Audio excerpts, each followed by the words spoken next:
Brighten up those dark mornings. Wheeler, Ollie, and Lecter. Mornings at the Cabin. Mornings at the Cabin, indeed. Wheeler with you on your Wednesday morning, deep in the recesses of the Cabin Radio Studios, all by myself. Feel free to turn it off if you want, because it's going to be me. Well, I think AJ's going to come out at some point. So, he'll be here. But, Ollie's still out of town. Lecter, dead. Yeah, died this morning. No, he didn't die.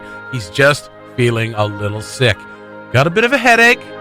Maybe played hockey a little too late last night. Tied one on with the boys in the dressing room. I don't know. That's locker room behavior. I don't know anything about that. I've not been in too many locker rooms. Didn't play a lot of sports. Well, I did when I was in high school. But as you can see, well, not see, but if you see me around town, I haven't played sports in quite some time. But that's fine. Mornings at the Cabin, the podcast. Wheeler and AJ with you on your Wednesday morning. Everyone else is too afraid to come into work because it's minus 40. It's like minus 39. The computer's not telling us what the temperature is. It's too cold. Once again, once it's too cold, the computer's like, no, I'm staying home. Speaking of staying home, Lecter stayed home because it's too cold. Can't hack it. Can't hack it. Well, I mean, even you walked, where'd you walk from? I walk farther than Lecter walks from his home. Yeah. Because I'm too cheap to pay for parking. Oh, so you walked from home? No, I drive, but I park further away than Lecter lives, just so I don't have to pay for parking. That is, you are here all day. I mean, if you're here all day, might as well just get a parking pass from the city. Yeah, but so you need to get a personal one because I don't have a commercial vehicle, and it's really expensive. Is it really expensive? Yeah. Well, that's stupid. Yeah. No. I mean, it's probably cheaper than paying parking all day, but yeah, fair enough. Still too cheap. But speaking of the cold, and I know like all December and throughout the last month or so, people have been posting about it, people have been complaining about it, and then there's the other people who are like, if you don't like the cold, move out of Yellowknife, which is stupid. Because like I don't mind the cold. If you like the cold, you're crazy. Yeah, well, I mean, I like winter. Yeah. I like winter. I like getting out on the lake. I like doing all that. But like when it gets down to nobody likes minus 40. No. Nobody likes minus 40. No. And when it gets down to minus 40, I mean, people have every right to complain. And I guess everybody has the right to be like, yeah, well, stop complaining. You know where you live. You know what I mean? Just take it as is. And here's the thing. I don't usually complain about the cold. We talk about the cold and we'll make jokes about the cold. However, at this point, like when I walk outside, I know it's going to be cold. I wrap up. I wear warm clothes, all that stuff. I'm fully prepared. I've grown up here. I've spent friggin' 30 years of my life. Good northern boy. Something like that. Yeah. And so I know the cold, and I'm okay with it. At this point, though, I'm just getting annoyed. It's not like I want it to be summer. I'm not so delusional that like I need it to be summer in January. I'm fine. Yeah. I'm getting annoyed with how cold it is. And I think that's fine. Because like every little thing becomes like a friggin' a trek, going out to the car. If you forgot milk on the way home, it's like, oh. Everything, even grabbing my gate. Yeah. I'm like, okay, I've got my groceries going from my truck to my front door. This is like 3 meters. Yeah. You know what I mean? And just to get over and grab the gate, I'm like, this is it. Yeah. I got to get this first shot or I'm going to die here on my deck. My fingers are going to freeze. This is it. Yeah, and like just even clearing off your. I mean, I know people don't want to hear the complaint about the cold. I'm not complaining about the cold. I'm annoyed with it. No, I am perturbed. And actually, I'm annoyed. I like the cold. I like the winter. Like minus 25, minus 30. I actually enjoy that. Yeah. But this morning I checked it with the wind chill. Yeah. Minus 48. Yeah. And it's too much. And now people who are listening who don't believe in wind chill are like, wind chill's not a thing. It's like, it is, though, because your face is, like, because you walked in and you didn't have a cover on your face. You had a very red face. So, I mean, like, you do feel it. Oh, yeah. When it's colder. You can't tell me that it's not worse with a wind. No, not at all. Just because your Facebook post looks less impressive. It's but I mean, still like, horrible. But I mean, people are like, well, you can't feel it when you're completely wrapped up and everything. It's like, yeah, well, you can't feel minus 38 either, but that's real. So minus 48 with the wind, unless like it's the whole point is that if your skin is exposed, that's when you feel it. Yeah. Yeah. Okay, but you still feel it. Like, yeah, and you like also your eyes are still exposed, and you're like, You need to see where you're going. Exactly. So you can't just like put yourself in a fleece bubble and hope for the best. And also, like, you got to take those clothes off at some point. And also, getting that dolled up to run around doing errands. Walk the dogs. Yesterday, I had to walk the dog. Yeah. I had probably 6 layers on. I had a Canada Goose jacket. Yeah. I was sweating by the end of the walk, to be honest. I was very warm. Of course. It was a mission to get all this stuff on. It is. It's an absolute mission. And I mean, there's something kind of going on with my pup right now. She's injured, so I'm not allowed to let her run. Pulled a hammy? No, I think Hughes thinks she's got a partial tear in her back leg. Oh no! So that's serious. Yeah, it is serious. So he's 6 weeks. Oh man. No running, no off leash. Oh, she's got a lot of energy too. Oh, she's kind of depressed actually because she just can't get out there and bounce. So every time I take her out for a short walk, which is basically around the block, he's like, you can go around the block and then bring her home. So is it like slinged up so she can't? No, it's not slinged up or anything. He's like, right now she's got a sore leg. It might be a partial tear. This is what I'm suggesting, and then we'll revisit. Okay. So we'll revisit in a couple of weeks.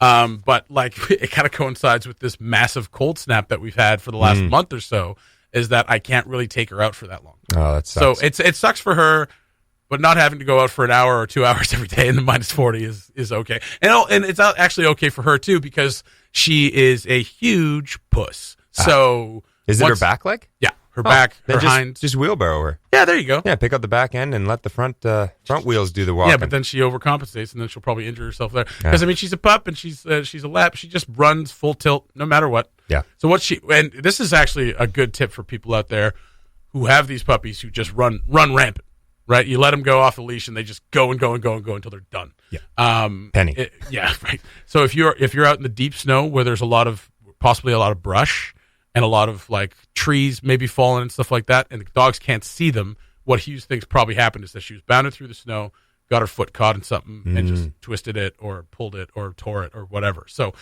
good tip. Yeah. If you're out there, go somewhere if there's deep snow or whatever, just make sure it's kind of like a flat area. Folk on the rocks, the golf course, whatever. That's a good tip. Or the lake. That's what he said. I never even thought about that. Yeah. And rug up. Rug up, exactly. Because you think the dogs are just they know what they're doing. Yeah. Right? They're just going to run off and do whatever. They're not going to. I've never had that thought about Dre. No. I was like, you have no idea what you're doing. You have no idea. So anyway, annoyed with the cold. Absolutely. Yeah. Just not ready to be done with winter, but just done with this amount of cold. Yeah, I agree. Because just going out and clearing off your vehicle becomes a monumental task. Oy. Mornings at the Cabin, the podcast, where we cut out all the great music and you're left with the rest. Joined by a very special guest via the technology of tomorrow and the information superhighway. Wait, what's that? The internet was invented in 1969 and we've been doing this for a long time? Fair enough. Stop it, Jesse. Who is it? I don't know. I can't keep it in my brain any longer. I won't keep it from you any longer. Ollie Williams joining us from across the pond. Ollie, good morning. Good morning, everybody. Lovely to hear your voice. Oh, wonderful, wonderful. It's not morning for you. Well, I mean, what is it, 7 hours ahead right now? So it's 3 o'clock in the afternoon. Close enough. Yeah. 2:45. Yeah. Is that what it is? Yeah, my day is already pretty much done. I'm heading back to bed. Okay, good. Minutes. Yeah, no, that's how we're all feeling right now because it's -48 with the wind chill. Let's all get back in our comfy beds.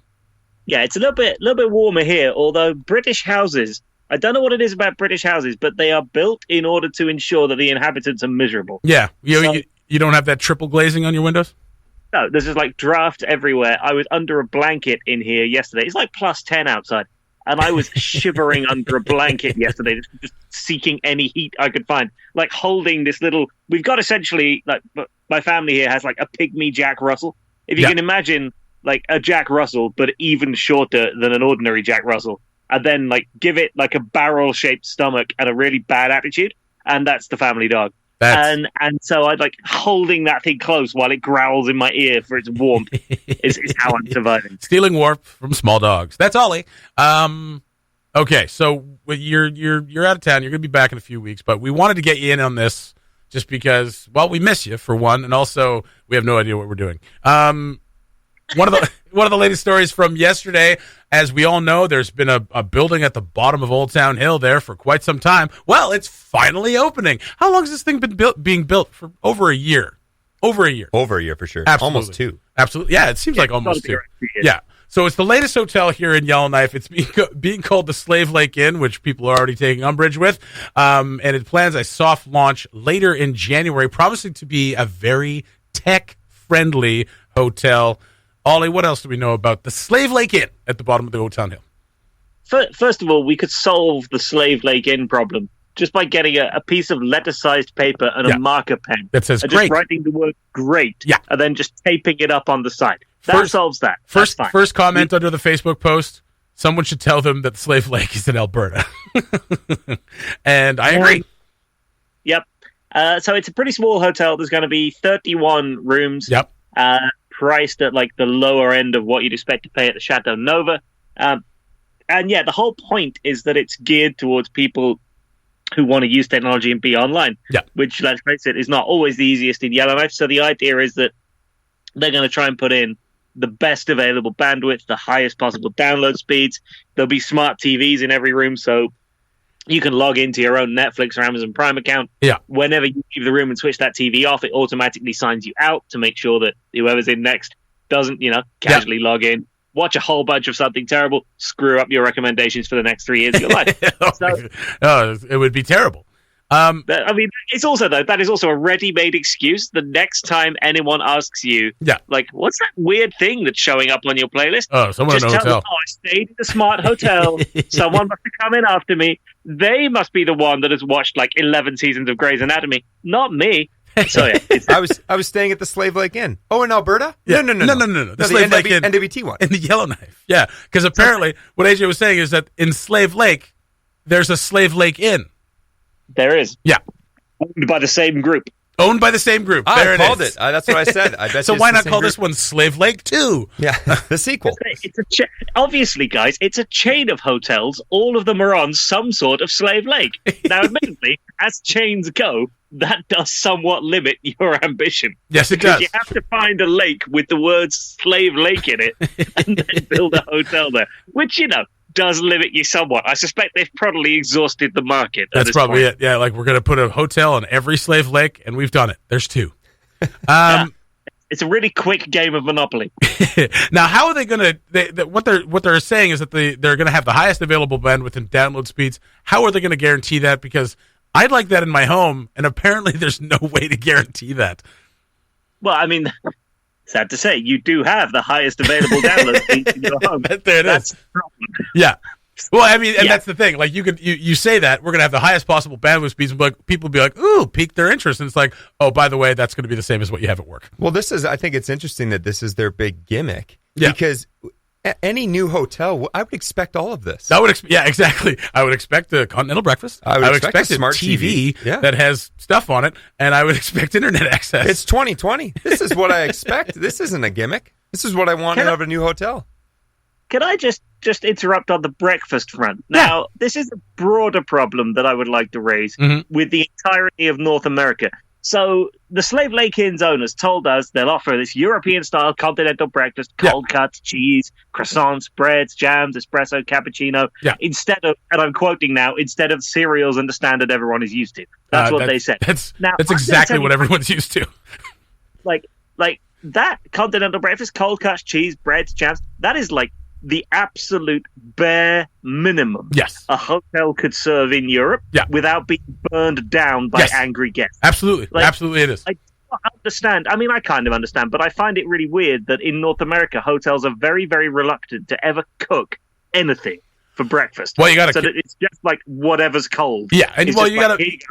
You'd have to make a whole kitchen for that, right? I mean, I understand like saving space for a kitchen. You don't have to have a kitchen and actually cook something. So, and it's for jet setters, Ollie. It's for tech savvy jet setters. So they don't have time for your warm eggs and your bacon and your toast. Well, maybe some toast. Tatty scone. It doesn't just say breads. Maybe they don't have a toaster. But cold cuts, cheeses, and croissants. That's what I want for my breakfast. I love croissants. Yes, me too. So somebody did raise the point that if this does go to plan and it turns out they've got great internet, like, what's the room rate got to be? Because it may be cheaper just to book a room for the night and download everything you need for. That's right. Yeah, that's exactly right. Yeah. Rent a room, bring your Xbox, download all your games, and then leave. Yeah, my deadline's tomorrow. I've got to get this report in. I better go stay at the Slave Lake Inn. Exactly right.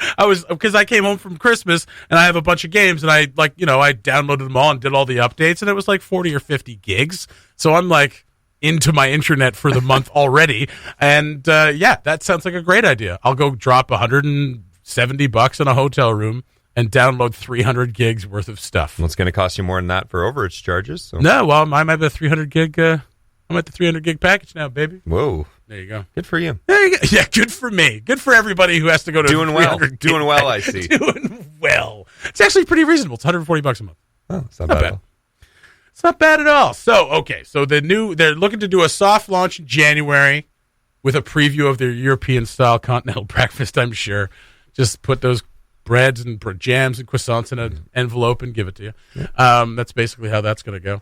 But have we seen inside yet, Ollie? I mean, I know there's no pictures on the story, but have you seen anything on the inside yet? No, they. To the best of my knowledge, nobody from outside the company's really had a chance to go in yet. Okay. Obviously, when we get a chance, I'm sure we can arrange something. Maybe we'll get a little sponsorship deal. We can, AJ, maybe you can sort that out with them. We'll get to do mornings at the cabin. Have some kind of I don't know, what do the kids do these days? LAN parties? Let's have one of those in there. A land party?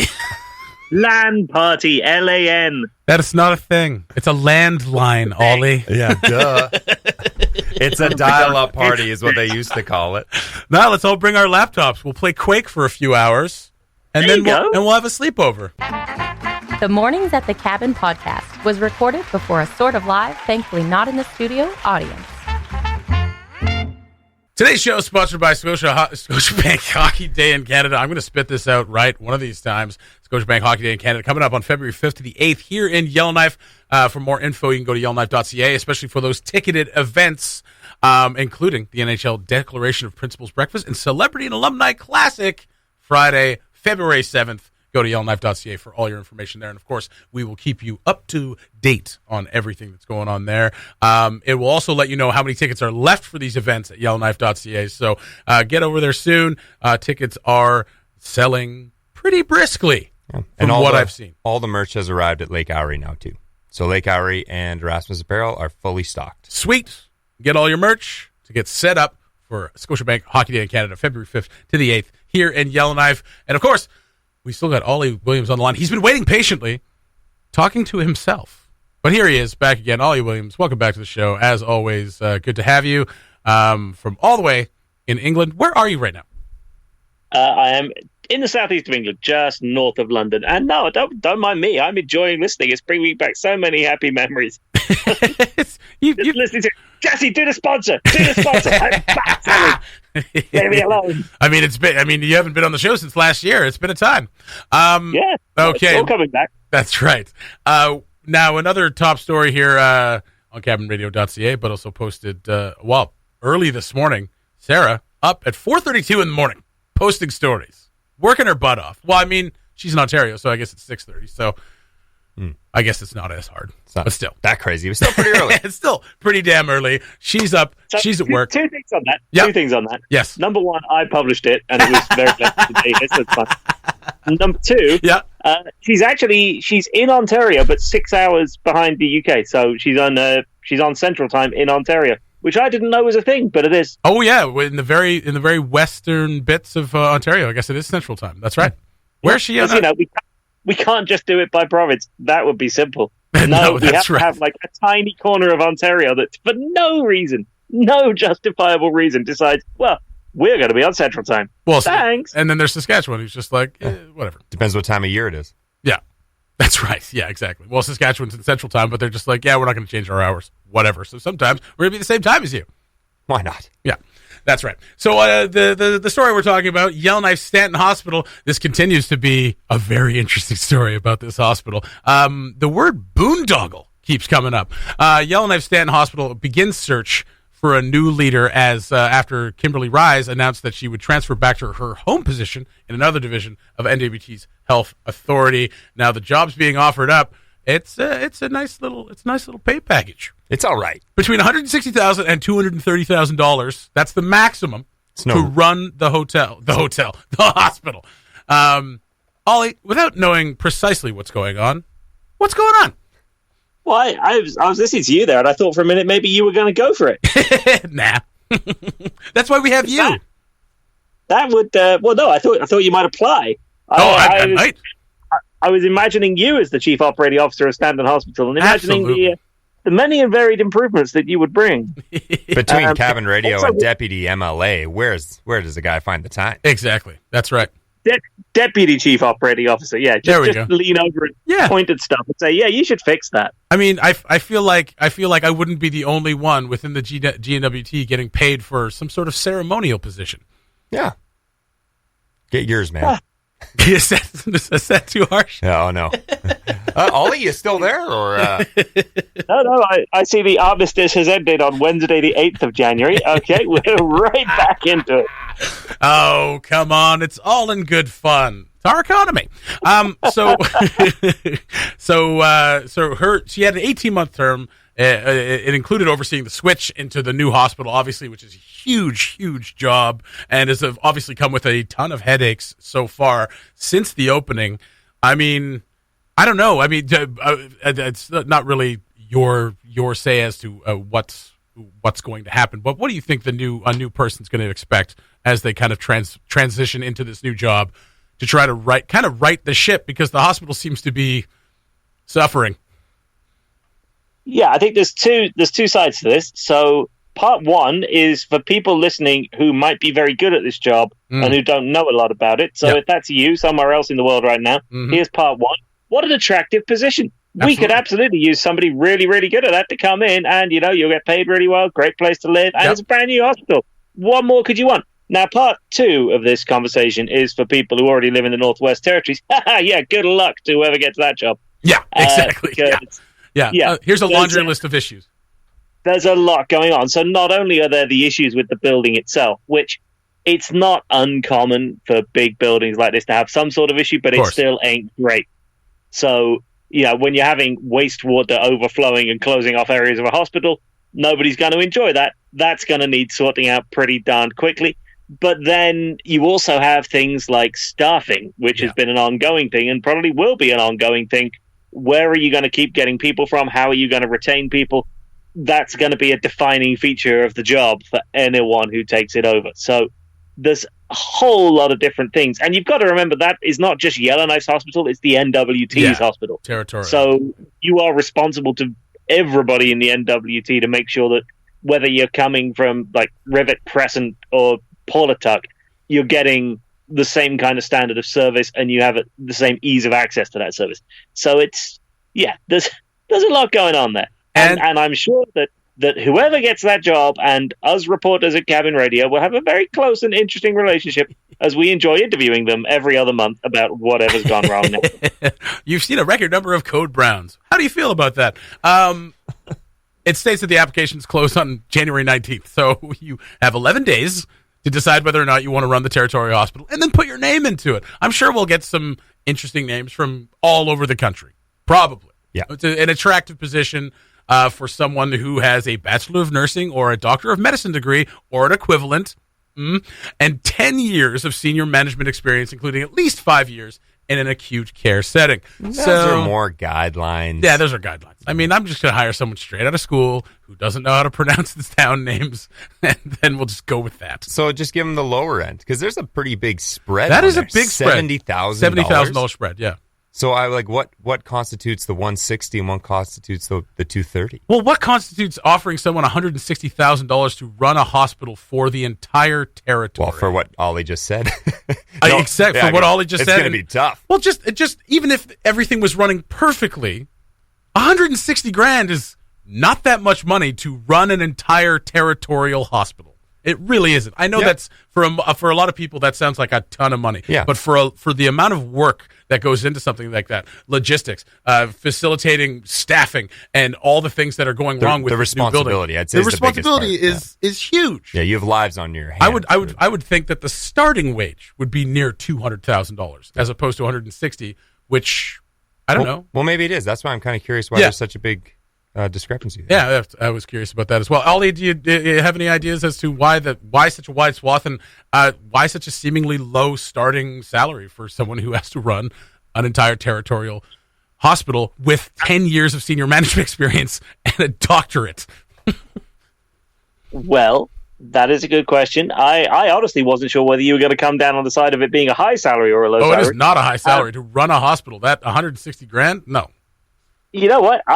I do not know what the equivalent would be elsewhere in Canada, and I think don't know either. Really good question as to what what are you going to end up paying? Yeah, what are you going to get if you're in Ontario? What are you going to get if you're in Saskatchewan versus what are you going to get in the NWT? Because this is not the only area we have this problem. If you look at the transformation of the Aurora College into Polytechnic University, again, that's the NWT going out and trying to find somebody to run a very important territorial thing that has issues and needs a lot of fixing. So, it'll be interesting to see who we get to do that. So the last person in the job lasted about 1.5 years, which was like the last 9 months of the old hospital and the first 9 months or so of the new hospital.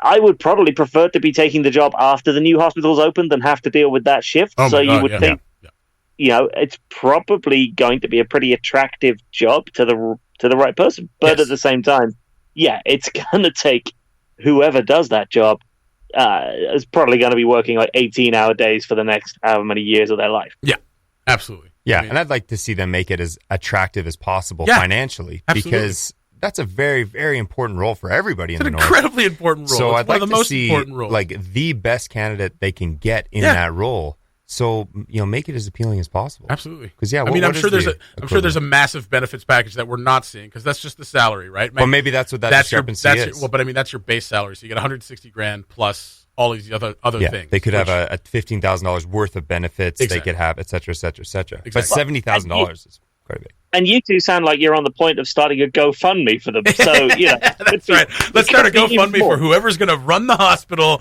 They're going to need all of our help. I got $5 cash right here, right now. I'll buy them coffee. The Mornings at the Cabin podcast. Finishing up Mornings at the Cabin this morning with a story that I don't think I've ever seen. I'm sure it's happened before in the NWT, but I've never seen it. I never had school canceled when I was a kid living here. Same. And I swear to God, it got into the minus 50s region, probably with wind chill. But I remember times back in, I remember specifically a week in grade 8 where it was like in the minus mid 40s all week long. Yep. And no school canceled, whatever. In fact, we Northerners will often brag or, whatever to Southerners who are like a little bit of snow falls in Vancouver and the whole town goes crazy. Yeah, they get a quote-unquote snow day. Yeah, they get a snow day. I've never had a snow day in my life, right? And so we brag. It's like, we'll go to school in minus 40. And it's true. We will go to school in minus 40. Kids are going to school. Today, it's minus 45 with the wind chill. However, just dropped at cabinradio.ca, Norman Wells. The school in Norman Wells finally calls off classes at minus 43. That's right. It even says schools in the NWT rarely close for weather, with kids often walking to schools in temperatures well below minus 30. That is true. Everyone has their limit. Mackenzie Mountain School in Norman Wells finally drew the line at minus 43.5. Was it just the weather, or was there something? No, it was just the weather. So this is the thing. Where is it? Right here. It was just had it. The Northern Wells District Education Authority has a school closure policy which requires classes to be canceled if the ambient temperature is minus 43 or colder, minus 43.5. So that's crazy. That's minus 43. That they just decided on, minus 43 seems kind of arbitrary. Like, why not make it minus 40? It's like, well, because minus 40 is kind of pretty. Can't cancel school every day. Give us a couple extra negatives. That's right. Or if the wind chill drops to minus 55. Now, the wind chill there right now is around minus 50. That's what they're expecting, because they have an extreme cold weather warning in Norman Wells, Colville Lake, Fort Good Hope, Toledo. Why did I say Fort Good Hope like that? Toledo, Fort McPherson, Tesigatchik, and the North Slave region, where wind chill values are expected to be near minus 50. But the ambient temperature, we got to minus 50 in December, but the ambient temperature was minus 37, minus 38. Which is usually the way you see it. That's right. Their ambient temperature, minus 43.5. That's crazy. So no wind, as cold as it is outside right now with the wind. That's cool. I remember being at Range Lake, and someone told me, I don't know how true this is, but at the time when I first started there, they said that the school will shut down. We won't have to go to school if it's minus 70. And even at that age, I was like, so never. That's never happening. And then I remember there was a transition where they go, oh, no, they've changed the rule. Now, no matter what, you're coming to school. Yeah, no matter what. Even if it's minus 70. That's right. But if the pipes freeze, then exactly. Obviously you're not coming. You gotta go. And that was how they did it. They said if there's any sort of structural issues, then you don't have to come to school. But as far as weather goes, you're coming. I am certain that a pipe burst in Mildred Hall when I was there, and we still went to school. I am certain it happened. I'm glad to see that they're actually telling kids not to go. I Yeah, mean, don't that go to is- school. That It's is really really cold. really, really cool. Really, really cool. Yeah. So, and here's the thing. It's not even a guaranteed full day. They're not like, stay home, it's too cold. Stay by the phones. It literally says this. Might have to come in for third period. Michael Ducklos, the school's principal, wrote on Facebook, we will reevaluate for the afternoon at 11 a.m. So you might just have the morning off. Yes, you've got a morning tea break. Well, that's the thing. It's minus 43.5 ambient, so if it drives to minus 42.5, like, open the doors. All right. Let these kids You in. know the rules, kids. In for And third period. He added to that post, stay warm, my friends. No doubt. No doubt. Imagine well, if you had gym all morning or art, and you missed it. and you missed then more. gotta Yeah, come you back, come you're back like, to school English and for math and Come on. English. Pardon me. Language arts. In minus 42.5? Dang. Can we have school outside today? So best of luck to everybody in the North Slave region in those areas with that extreme cold weather warning. Please stay warm. Please stay careful. Be careful out there because that is some ridiculous. That's really cold. That's dangerous for, So, especially for cold kids. enough to close a northern school is cold. Yeah, and That's Norman bloody Wells cold. deals with that temperature A quite lot. often. That's right. That's right. So there you go. Cabinradio.ca for all that news. All right, that's going to do it for Mornings at the Cabin this morning. We will be back tomorrow. Hopefully Lecter rises from the dead and comes back in tomorrow, and we'll give Ollie a call, too. We'll have everyone in tomorrow. The whole family. The whole Cabin Radio fam. Thanks for listening. Check out more from the show at cabinradio.ca and by following the Mornings at the Cabin Facebook page.